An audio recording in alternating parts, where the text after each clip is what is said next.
창세기 22장 1절에서 14절 말씀입니다.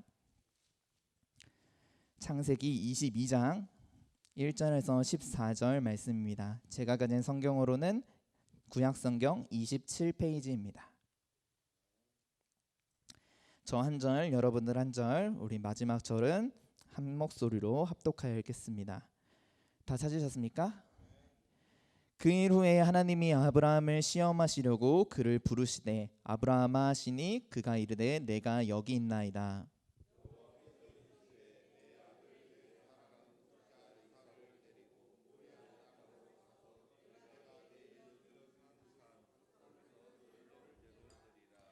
아브라함이 아침에 일찍이 일어나 나귀의 안장을 지우고 두 종과 그의 아들 이삭을 데리고 번제에 쓸 나무를 쪼개어 가지고 떠나 하나님이 자기에게 일러주신 곳으로 가더니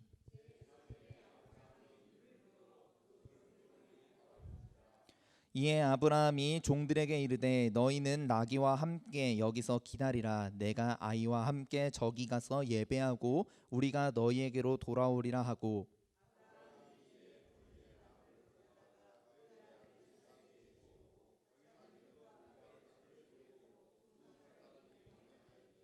이삭이 그 아버지 아브라함에게 말하여 이르되 내 아버지여 하니 그가 이르되 내 아들아 내가 여기 있노라. 이삭이 이르되 불과 나무는 있거니와 번제할 어린 양은 어디 있나이까.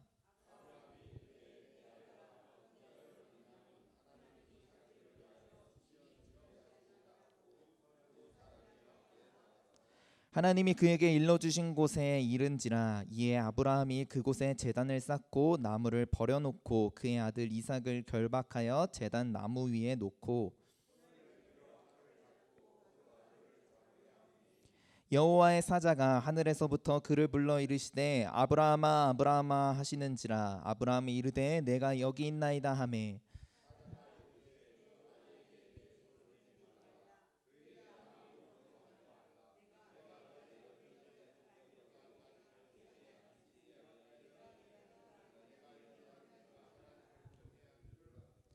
아브라함이 눈을 들어 살펴본즉 한 순양이 뒤에 있는데 뿔이 수풀에 걸려 있는지라. 아브라함이 가서 그 순양을 가져다가 아들을 대신하여 번제로 드렸더라. 아브라함이 그 땅 이름을 여호와 이레라 하였으므로 오늘날까지 사람들이 이르기를 여호와의 산에서 준비되리라 하더라. 아멘. 기도하겠습니다. 살아계신 하나님 아버지 감사합니다. 주님 이 시간에도 우리에게 그 주시는 하나님의 그 거룩한 말씀을 아멘으로 순종하며 받기를 소망합니다. 주님 이 시간 부족한 종을 주님 사용하여 주시고 주님께서 은혜만이 가득히 넘쳐날 수 있도록 함께하여 주시옵소서. 감사드리며 예수님 이름으로 기도드립니다. 아멘. 할렐루야. 아멘. 이 시간에 우리 오늘 말씀은 여호와 이레라는 말씀 제목으로 함께 은혜를 나누고자 합니다. 제가 언젠가 목사님의 그 설교를 들으면서 한 가지 든 생각이 있습니다. 그 질문을 우리 성도님들과 함께 나누기를 원하는데요. 우리가 말씀을 듣는 이유는 무엇일까요? 이런 거 생각 한번 혹시 해본 적 있으십니까? 많은 예배에 나와서 예배를 드리고 말씀을 받잖아요. 뭐 새벽마다도 말씀을 듣고 또 수요 예배, 금요 예배, 주일날에도 기본적으로 오전, 오후 이렇게 정말 많은 말씀을 듣는데 또 원하자면은 인터넷 또 라디오 정말 많은 설교를 들을 수 있는데 우리는 왜 말씀을 듣고 있나요? 네, 생각해 보신 적 혹시 있으십니까? 저도 사실 생각해 본 적이 없다가 문득 그런 생각이 드는 거예요. 내가 목사님 말씀을 통해서 어떤 것을 나의 삶에서 변화가 일어나고 있을까? 그런 생각을 했는데요. 제가 생각한 것은 그저 교회에 와서 말씀을 듣는 것으로 끝나면 안 된다는 것이었습니다. 우리는 말씀을 듣기 위해 교회에 모인 것이 아닙니다. 우리는 말씀을 받아야 됩니다. 이 받은 말씀, 이 살아있는 말씀, 이 살아있어서 활력이 있어 좌우의 날선 어떤 검보다도 예리하여 혼과 영과 및 관절과 골수를 찔러 쪼개기까지 하는 그 말씀을 아멘으로 받아야 합니다.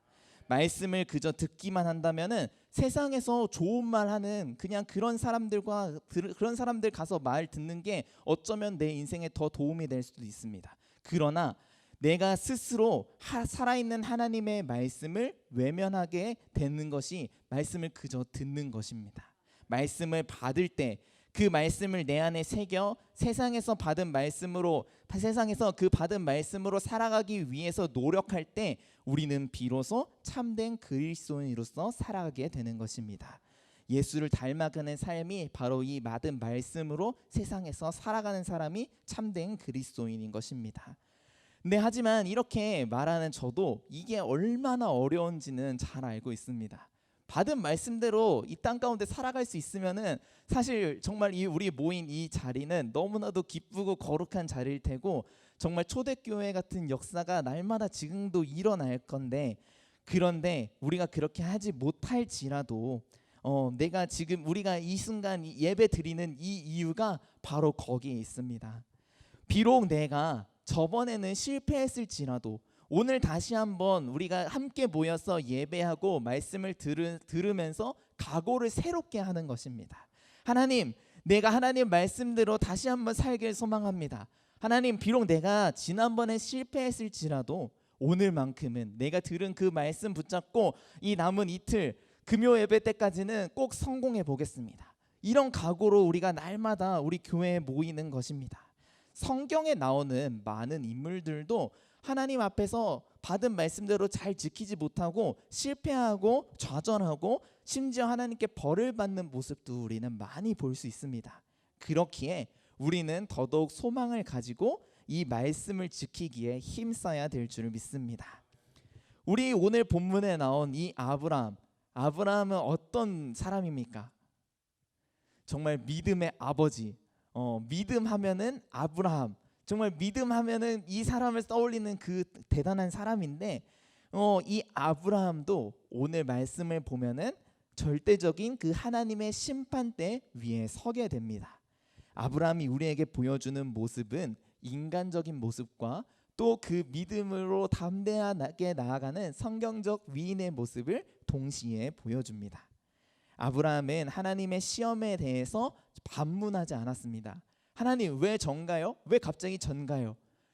이런 질문을 하지 않았습니다. 마치 이 모습은 엊그저께 목사님 설교에서 나왔던 그 욥과 같습니다. 욥이 시험 당할 때 하나님한테 절대 묻지 않습니다. 욥 42장까지의 그 긴 기간 동안에 자기의 인생을 되돌아보면서 그 친구들과 아내의 공격 속에서도 하나님, 왜 내가 이런 고통을 받나요? 하나님, 갑자기 나한테 왜 이런 시험을 주셨어요? 라고 끝까지 묻지 않습니다. 그저 하나님의 그 주시는 그 고난을 순종함으로 나아갑니다. 그래서 우리가 첫 번째로 바라보아야 될 것은 내 욕심을 내려놓자입니다. 우리에게 욕심이 생기는 이유가 무엇일까요? 우리 모두에겐 다 욕심이 있는데 우리에겐 왜 욕심이 생겨날까요? 욕심이라는 그 단어를 국어사전에서 한번 보면요, 분수에 넘치게 무엇을 탐내거나 누리고자 하는 마음이라고 나와 있습니다. 즉, 내 것이 아니라 더 가지려 하는 마음, 그것이 바로 욕심입니다. 우리에게는 하나님께서 주신 넘치는 분깃이 이미 우리에겐 있습니다. 예전에 제가 아나니아와 삽비라 설교에서 한번 나눈 적이 있는데, 아나니아와 삽비라는 자기의 그 밭판 재물 중에 그 일부를 떼어서 자기는 가지고 일부를 하나님께 드렸습니다. 그 큰 재물, 나에게 이미 이만큼의 재물이 있지만 하나님께 드릴 이게 더 크게 눈에 들어오니까 그것에 사로잡혀서 이미 이것은 내 것이 아니지만 하나님께 드리고자 한 것이지만 그것에 시선이 팔려버려서 욕심이라는 것이 생겨난 것입니다. 내가 갖지 못하는 것, 그리고 더 가질 것에 눈이 들어오게 됩니다. 이것이 우리로 하여금 욕심을 갖게 하는 마음, 죄를 짓게 하는 마음입니다. 아브라함의 욕심은 무엇이었을까요? 네, 맞습니다. 바로 이삭입니다. 이삭은 그 아브라함의 정말 사랑하는 아들이었습니다. 아브라함에게는 이미 첫 번째 아들 이스마엘이 있었습니다. 하지만 2절 말씀에 보면은 이삭을 어떻게 표현하고 있냐 하면은 내 사랑하는 독자 이삭이라고 표현하고 있습니다.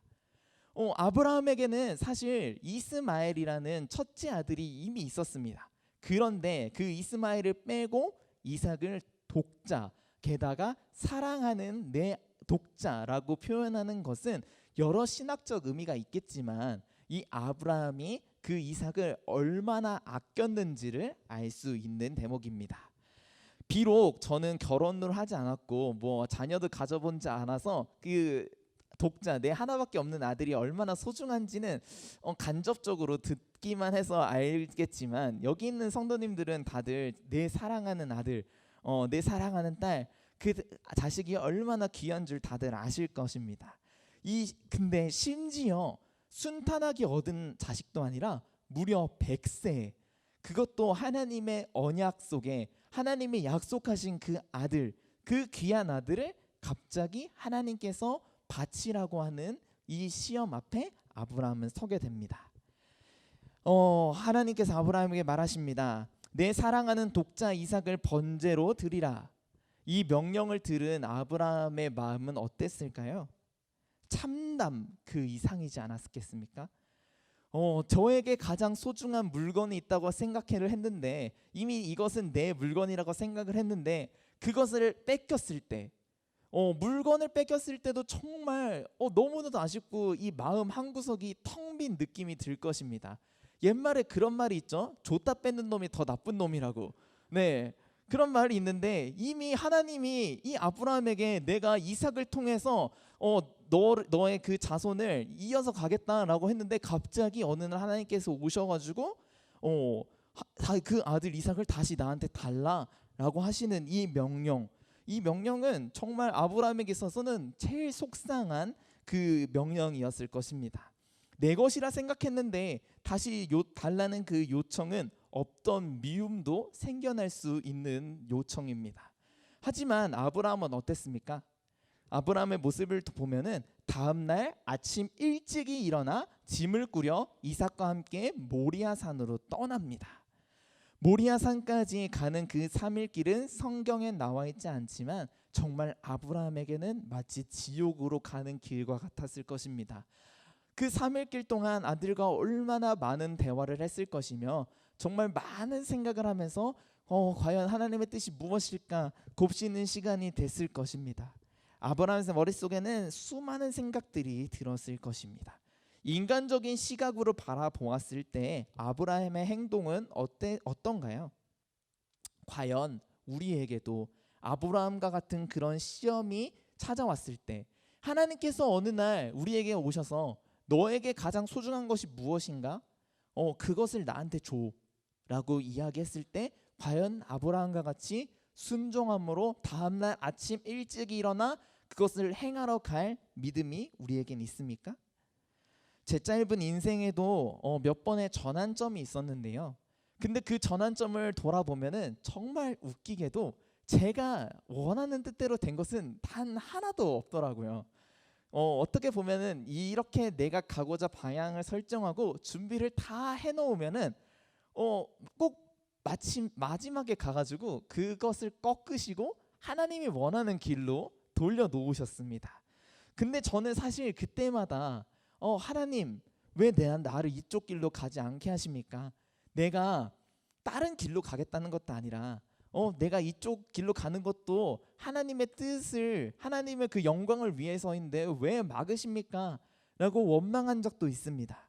하지만 지나고 보니까 이것이 나의 욕심이었구나 라고 깨닫게 되었습니다.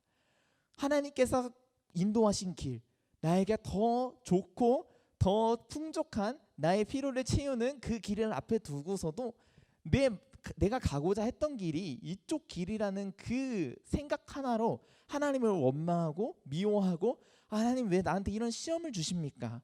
그렇게 생각하게 되었던 것입니다. 우리의 삶이 보통은 다 이럴 것입니다. 그런데 여러분, 우리의 삶이 누구의 것입니까? 내 것입니까? 하나님 맞습니다. 하나님의 것입니다. 우리의 삶은 오직 하나님의 것입니다. 아멘. 내가 가진 것, 내가 지금 누리는 것, 이 모든 것 역시 하나님의 은혜입니다. 맞습니까? 그런데 우리의 삶에서도 같은 고백이 항상 나타납니까? 하나님, 내 삶은 주님의 것입니다. 하나님, 내가 지금 누리고 있는 것 이것 다 주님의 은혜입니다. 이 고백이 날마다 나오십니까? 네, 저 부끄럽게도 저도 항상 그렇게 기도하지만 그렇게 살지 못하는 것을 고백합니다. 저도 항상 기도합니다. 하나님, 하나님의 은혜를 경험하길 소망합니다. 근데 정말 인간적인 시각으로 하나님, 근데 하나님의 은혜를 경험하길 소망하는데 정말 죄송하지만 조금만 더 주시면 안 될까요? 하나님, 전 주님의 일 하고 싶은데 조금만 능력 더 주시면 안 될까요? 하나님, 저에게 재물 조금만 더 주시면 안 될까요? 정말 인간적이게도 계속해서 그런 기도가 납니다. 그런데 또 이런 기도를 하면서 제가 드는 생각은 사람인데 이 정도 욕심은 내도 되지 않을까. 그리고 이거를 인간적으로 쓰겠다는 것도 아니라 내가 하나님을 위해서 쓰겠다는데 이 정도 욕심은 내도 되는 거지 않을까? 라고 생각을 하게 되는데 과연 나는 지금 하나님이 주신 것에 대해 감사하고 있는가? 우리 한번 생각해 봅시다.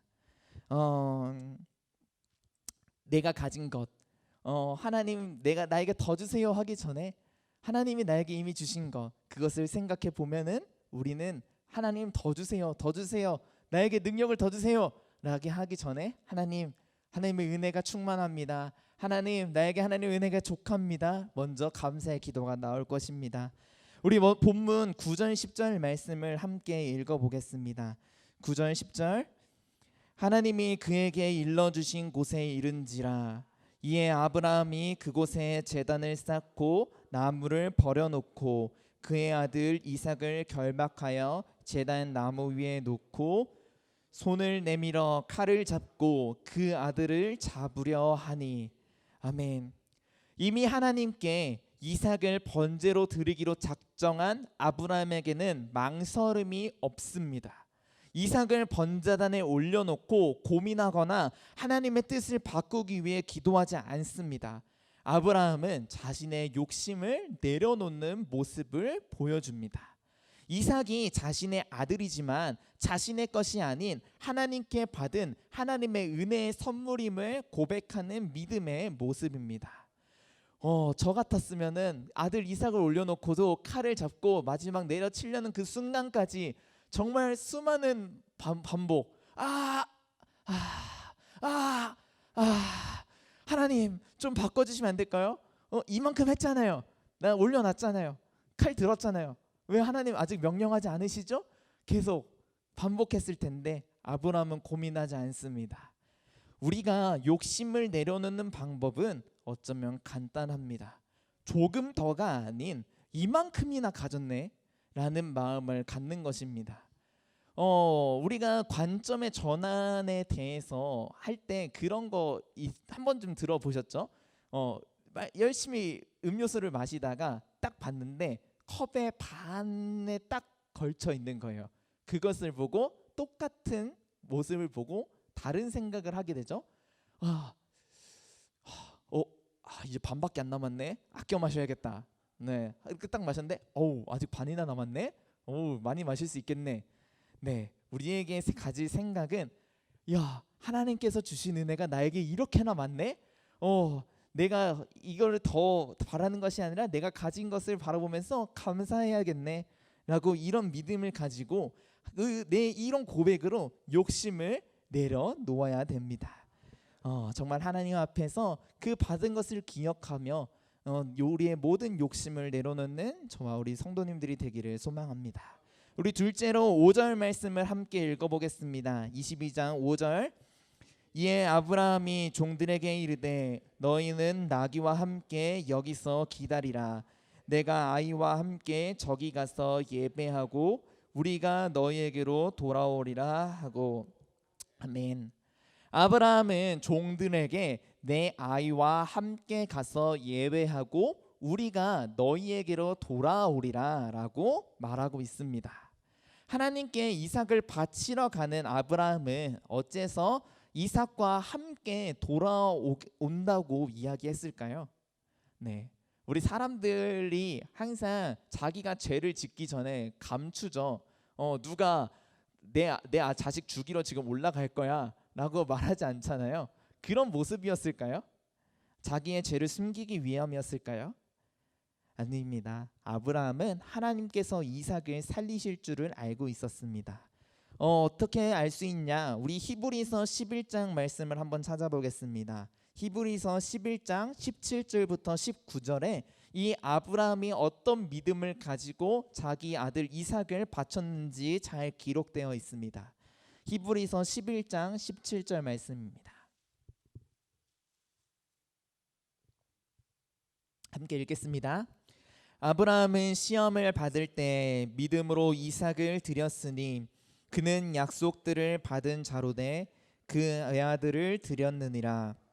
그에게 이미 말씀하시기를 내 자손이라 칭할 자는 이삭으로 말미암으리라 하셨으니 그가 하나님이 능히 이삭을 죽은 자 가운데서 다시 살리실 줄로 생각한지라. 비유컨대 그를 죽은 자 가운데서 도로 받은 것이니라. 아멘. 아브라함은 하나님의 약속을 붙잡은 사람이었습니다. 그래서 그 아들 이삭을 능히 죽은 자 가운데서 다시 살리실 줄로 생각하고 있었습니다. 그래서 우리가 두 번째로 기억할 것은 하나님의 약속을 바라보자입니다. 하나님께서는 창세기 21장 12절에서 아브라함에게 이렇게 말씀하셨습니다. 창세기 21장 12절 하나님이 아브라함에게 이르시되 내 아이나 내 여종으로 말미암아 근심하지 말고 사라가 내게 이른 말을 다 들으라. 이삭에게서 나는 자라야 내 씨라 부를 것임이니라. 아멘. 하나님께서는 이삭을 통해 아브라함과 약속하신 것, 즉 밤하늘의 별과 같이 수많은 자녀를 주시겠다는 그 약속을 이룰 것이라고 하셨습니다. 이삭이 비록 어릴 때 받은 말씀이지만 아브라함은 이 하나님과의 약속을 잊지 않았습니다. 내 아들 이삭을 통해서 하나님께서 나에게 주신 약속, 그 큰 민족을 이루겠다고 하는 그 약속을 내 아들 이삭을 통해서 이루실 것이라는 것을 아브라함은 꾹 붙잡고 있었습니다. 그렇기 때문에 아브라함은 담대히 하나님의 약속을 붙잡음으로써 자기 아들 이삭을 그 제단 위에서 죽이려고 할 수 있었습니다. 아브라함이 이삭과 함께 모리아 산으로 가는 길, 그 길은 고난의 길이었기도 했겠지만 이 하나님의 약속을 다시 한번 내 마음에 새기는 시간이었기도 했을 것입니다. 하나님께서 아브라함에게 통해 약속하신 그 축복의 약속을 계속해서 상기하면서 스스로 다짐하며 하나님께서 내 아들 이삭을 다시 살리실 거야. 하나님께서 나에게 주신 이 약속을 하나님은 이루실 거야. 라는 그 굳건한 믿음을 다시 되새기는 시간이 됐을 것입니다. 아브라함은 하나님의 약속을 굳게 잡고 하나님의 명령대로 아들 이삭을 제물로 바치게 됩니다. 그 결과가 어떻습니까? 하나님께서 아브라함에게 내가 하나님을 경외하는 줄을 아노라. 드디어 아브라함이 하나님께 인정받습니다. 아브라함은 하나님의 명령에 대해서 하나님과 논의하지 않았습니다. 하나님, 내 이삭 어떻게 칠까요? 내 이삭 어디를 찌를까요? 어떻게 요만큼만 하면 될까요? 하나님과 논의하지 않습니다. 그저 순종했습니다. 아브라함에게 닥친 시험은 그의 믿음의 뿌리조차 흔들 만한 시험입니다. 나에게 가장 소중한 것, 분명 내 아들 이삭을 통해서 그 하나님의 약속을 이어가겠다고 하셨는데 갑자기 그 이삭을 빼앗아 가신다고 하니 아직 내 아들 이삭이 장가도 가지 않아서 아들도 없는데 그 후손을 이어갈 수가 없는데 이미 아브라함의 나이가 110살을 훌쩍 넘겨서 이제 더 이상 출산을 기대할 수도 없는데 갑자기 내 아들을 가장 소중한 그 존재를 빼앗아 가겠다는 그 하나님의 명령, 이것에 대해서 아브라함은 어떤 반문도 하지 않습니다. 그저 순종함으로 시험을 당당하게 통과합니다. 그것은 아브라함에게 흔들리지 않는 믿음이 있었기 때문에 이 하나님의 약속을 붙잡을 수 있었기 때문에 이 하나님의 시험을 통과할 수 있었던 것입니다. 우리에게는 어떤 하나님의 약속의 말씀이 있습니까? 저는 화장대 위에다가 올해 받은 그 말씀을 올려놓고 아침마다 머리를 말리면서 한 번씩 읽어봅니다. 제가 어떤 말씀을 받았냐면은 너는 행복한 사람이로다. 여호와의 구원을 너같이 얻은 백성이 누구냐? 그는 너를 돕는 방패시요 내 영광의 칼이시로다. 내 대적이 내게 복종하리니 내가 그들의 높은 곳을 밟으리로다. 저는 이 말씀을 보면서 비록 힘들 일이 있더라도 아침에 정말 졸린 눈을 비비면서 출근하기 힘들 때도 그 말씀을 보면서 아 맞아, 나는 행복한 사람이야. 하나님께서 나에게 이 모든 대적들을 이길 힘을 주실 거야. 여호와의 구원이 나에게 있어 라고 그 축복의 말씀을 항상 바라보면서 다짐을 합니다. 그 약속을 한 번 더 붙잡는 시간을 갖습니다. 반드시 약속의 말씀이 아니더라도 우리 각자에게는 우리가 붙잡고 있는 그 하나님의 언약의 말씀이 있을 것입니다. 나를 통해 하나님께서 이루실 그 비전은 무엇입니까?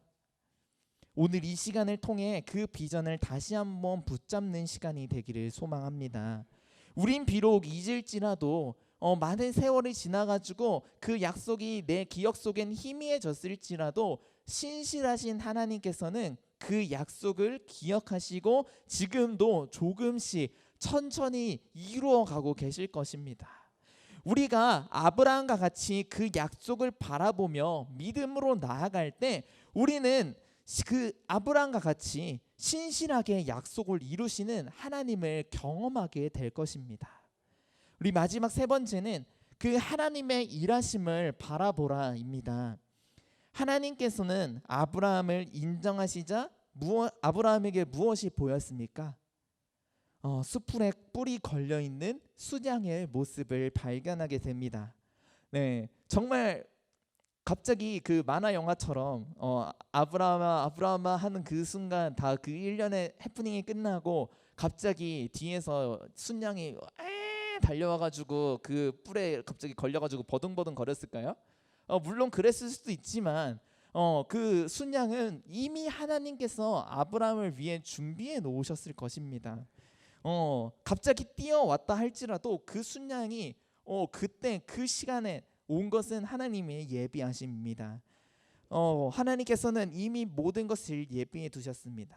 그래서 아브라함은 그 땅을 여호와 이레라고 명합니다. 우리에게도 날마다 이 여호와 이레의 삶이 펼쳐지기를 소망합니다. 아멘. 우리가 하나님의 일을 할 때 모든 것이 완벽하게 준비된 상황이면 얼마나 좋겠습니까? 준비된 사람들, 준비된 예산, 준비된 모든 환경, 내가 가는 곳마다 정말 계획이 틀어지지 않고 착착착착 진행이 된다면은 역시 하나님의 일을 하니까 모든 것이 순조롭네 라고 이렇게 생각이 들까요? 하나님께서 나에게 주시는 그 길이구나 라고 생각이 들까요? 유명한 기독교 저자 C.S. 루이스라는 저자가 있는데 이 작가가 쓴 책 중에 스크루테이프의 편지라는 책이 있습니다. 그 책의 내용은 고참 악마 스크루테이프가 이제 막 신참 악마인 웜우드에게 31통의 편지를 써서 인간을 망쳐서 지옥에 데려오는 방법에 대해서 기록해 놓은 책입니다. 그 책 중에 정말 인상 깊은 대목이 많지만 제가 인상 깊게 봤던 것은 인간의 삶을 윤택하게 만들려고 하는 이 사탄의 짓이었습니다. 눈에 보이는 상황에만 집중하게 만들어가지고 진리와 멀어지게 하라는 것이 이 고참 악마의 명령이었습니다. 이것이 이상적인 삶이야, 이것이 지금 나에게 너무나 이상적인 환경이야 라고 생각해서 하나님을 잊게 만들고 그 진리와 멀어지게 하는 것이 사탄의 계략입니다. 우리에게 이상적인 상황이 무엇입니까? 나에게 모든 것이 그 갖춰진 환경? 정말 나에게 내가 필요할 때 나에게 재물이 들어오고 내가 도움이 필요할 때 나에게 딱 맞는 사람이 찾아오고 그것이 이상적인 환경입니까? 우리에게 이상적인 환경은 하나님과 동행하는 순간입니다. 여호와 이레를 맛보는 순간이 우리에게는 가장 이상적인 순간입니다. 여호와 이레는 우리의 힘으로 이루어지는 것이 아닙니다. 여호와 이레는 하나님의 그 일하심을 내가 맛볼 때 경험할 수 있는 것입니다. 우리가 선교 현장에 가거나 아니면 전도 축제를 할 때 가장 많이 고백하는 것이 바로 여호와 이레입니다. 선교를 가면은 정말 많은 어려움들이 있습니다. 우리는 보통 필리핀에 갈 때 공항에서부터 그런 문제들이 많이 발생하죠. 거기 막 필리핀에 필요한 물건을 가지고 들어갈 때 사실 저는 겁쟁이라서 되게 공항 세관에 통과하면서 두근두근 떨립니다. 내가 가진 이 물건을 그 세관이 트집 잡으면 어떡하지? 나에게 갑자기 이거 벌금 내라고 하면 어떡하지?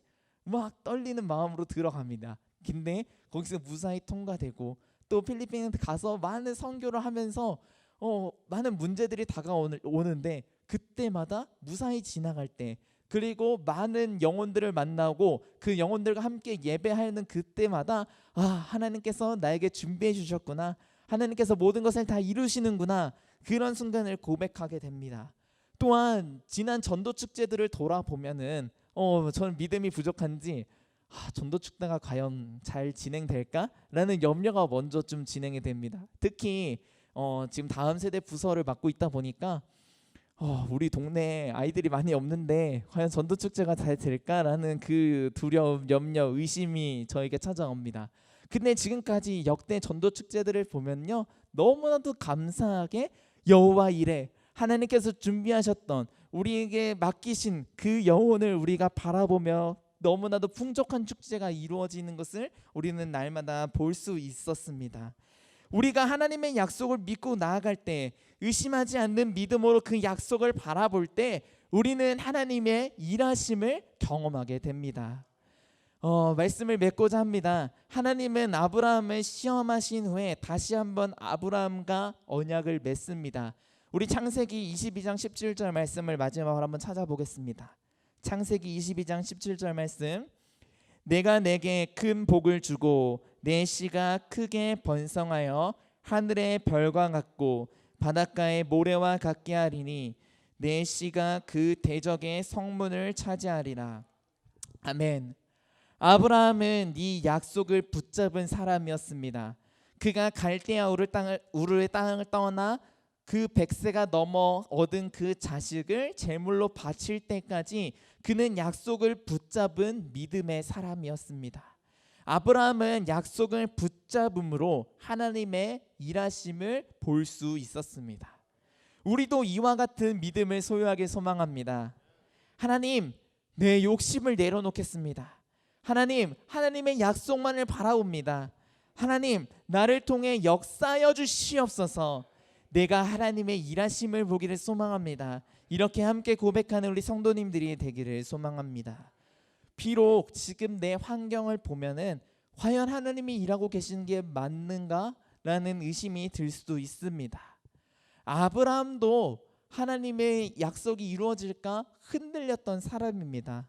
아브라함도 잠시 흔들려서 사라가 자기의 그 몸종, 그 하갈을 통해서 이 아브라함에게 아들을 낳으라고 할 때 아브라함도 그 하갈을 첩으로 맞이하여서 아들을 낳고 하나님께 고백합니다. 하나님, 이스마엘이 아닌 사라를 통해 얻은 이 그 자녀를 통해서 내가 이어가겠습니다. 하나님의 언약을 이어가겠습니다. 라고 하나님께 말하니까 하나님께서 어떻게 말씀하시는가? 이스마엘이 아닌 사라를 통해 얻은 이삭으로 언약을 이어가겠다. 하나님은 신실하신 분이십니다. 하나님은 약속을 저버리는 분이 아니십니다. 흔들릴 때마다 우리가 바라볼 것은 내 환경, 내 지금 처한 여건을 바라보는 것이 아니라 하나님께서 나에게 주신 그 약속, 정말 신실하신 그 하나님만을 바라보아야 합니다. 내 환경을 바라보지 말고 나에게 주신 그 하나님만을 붙잡고 하나님의 말씀을 바라보면서 나를 통해 일하실 하나님을 기대하십시오. 우리는 두려워할 것이 없습니다. 왜냐? 그 신실하신 하나님이 우리와 함께 계시기 때문입니다.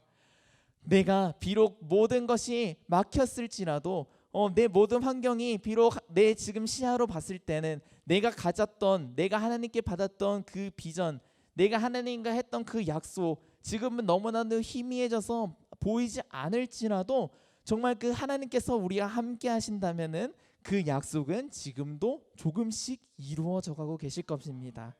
그래서 우리가 끝까지 그 하나님의 약속을 붙잡고 있을 때 마침내 우리는 여호와 이레, 그 하나님이 나에게 준비하셨습니다. 하나님이 일하셨습니다.